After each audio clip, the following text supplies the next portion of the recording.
محققین نے ایک سائنسی دریافت کی ہے جسے وقت کے ساتھ ساتھ بڑھاپے کی علامات کو کم کرنے کے لیے استعمال کیا جا سکتا ہے۔ ہیومن سیل ایٹلس پروجیکٹ نامی ٹیم نے دریافت کیا کہ سٹیم سیل سے انسانی جلد کس طرح بنتی ہے۔ اس معلومات کو استعمال کر کے انہوں نے لیبارٹری میں مصنوعی جلد تیار کرنے کی بھی کوشش کی ہے۔ یہ منصوبہ عالمی سطح پر کی جانے والی ایک تحقیق ہے جس میں مختلف ممالک کے کئی سائنسدان کام کر رہے ہیں، تاہم اس کا مرکز برطانیہ ہے۔ اس پروجیکٹ کی بنیادی تحقیق کا مقصد اس بات کو سمجھنا ہے کہ انسانی جسم کا ایک ایک حصہ کس طرح بنتا ہے اور اسے بنانے میں سیلز کا انفرادی کردار کیا ہوتا ہے۔ اس تحقیقی دریافت کے ذریعے نہ صرف جلد پر بڑھاپے کی علامات کم کی جا سکتی ہیں بلکہ اسے جلد کے ٹرانسپلانٹ کے لیے بھی استعمال کیا جا سکتا ہے۔ اس معلومات کے ذریعے جلد پر نشان پڑنے کو بھی روکا جا سکتا ہے۔ ویلکم سینگر انسٹی ٹیوٹ کی پروفیسر حنیفہ نے کہا، اگر ہم جلد میں کچھ بدلاؤ لا سکیں اور بڑھاپے کو روک سکیں تو جسم پر جھریاں بھی کم پڑیں گی۔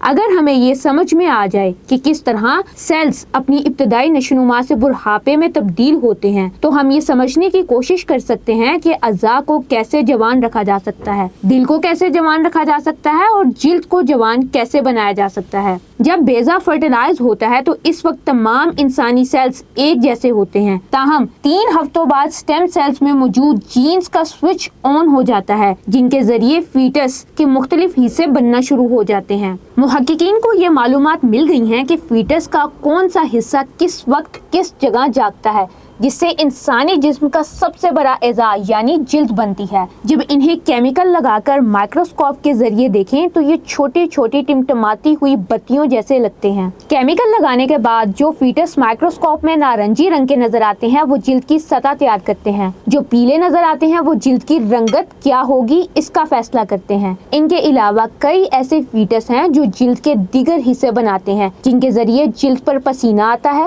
بال اگتے ہیں اور جراثیم کے خلاف ہمیں تحفظ دیتے ہیں۔ ان ہدایات کو مد نظر رکھتے ہوئے سائنسدانوں کے لیے کافی دلچسپ امکانات سامنے آ رہے ہیں۔ مثال کے طور پر سائنسدانوں کو یہ بات پہلے سے ہی معلوم ہے کہ فیٹس کے جلد کو اگر کوئی نقصان پہنچتا ہے تو وہ بغیر کوئی نشان چھوڑے ٹھیک بھی ہو جاتا ہے۔ تاہم جلد کیسے بنتی ہے اس بارے میں جو معلومات ملی ہیں اس پر مزید تحقیق کر کے یہ دیکھا جا سکتا ہے کہ جوانی میں بھی جلد اسی طرح ٹھیک کی جا سکے، خاص طور پر جب سرجری کی ضرورت ہو۔ ایک اہم پیش رفت میں سائنسدانوں نے دریافت کیا ہے کہ مدافعتی سیلز جلد میں خون کی نالیوں کی تشکیل میں اہم کردار ادا کرتے ہیں۔ انہوں نے لیبارٹری میں اس معلومات کو استعمال کر کے جلد تیار کرنے کی کوشش کی۔ انہوں نے صحیح وقت اور صحیح جگہ پر جینز کو کیمیکل لگا کر ان کے حصوں کو جگایا جس سے مصنوعی طور پر جلد تیار ہو سکے۔ ابھی تک سائنسدانوں نے مصنوعی طور پر جلد کے چھوٹے چھوٹے حصے تیار کیے ہیں جن پر چھوٹے چھوٹے بال نکلے ہیں۔ اس تکنیک کے ذریعے جلد کا ٹرانسپلانٹ بھی ہو سکے گا۔ اس کے علاوہ اس تکنیک کے ذریعے اگر آپ کو یہ معلوم ہو جائے کہ بالوں کی جڑ کیسے بنتی ہے تو گنجے لوگوں کے سر پر بال بھی اگائے جا سکتے ہیں۔ لیبارٹری کی ڈش میں موجود جلد کو یہ سمجھنے کے لیے بھی استعمال کیا جا سکتا ہے کہ کس طرح وراثت میں ملنے والی جلد کی بیماریاں ختم ہو سکتی ہیں۔ ایسے جینیٹک بیماریوں کے ممکنہ نئے علاج کی جانچ کی جا سکتی ہے۔ جینز کو آن اور آف کرنے کی ہدایت ایمبریو میں بھیجی جاتی ہیں۔ یہ عمل پیدائش سے لے کر جوانی تک ہمارے تمام مختلف اعضاء اور بافتوں کی نشوونما کے لیے جاری رہتا ہے۔ ہیومن سیل ایٹلس پروجیکٹ کے محققین نے 8 سالوں میں جسم کے مختلف حصوں سے 10 کروڑ سیلز کا تجزیہ کیا ہے۔ محققین نے دماغ اور پھیپھڑوں کا نقشہ تیار کر لیا ہے اور ابھی جگر، گردے اور دل پر کام ہو رہا ہے۔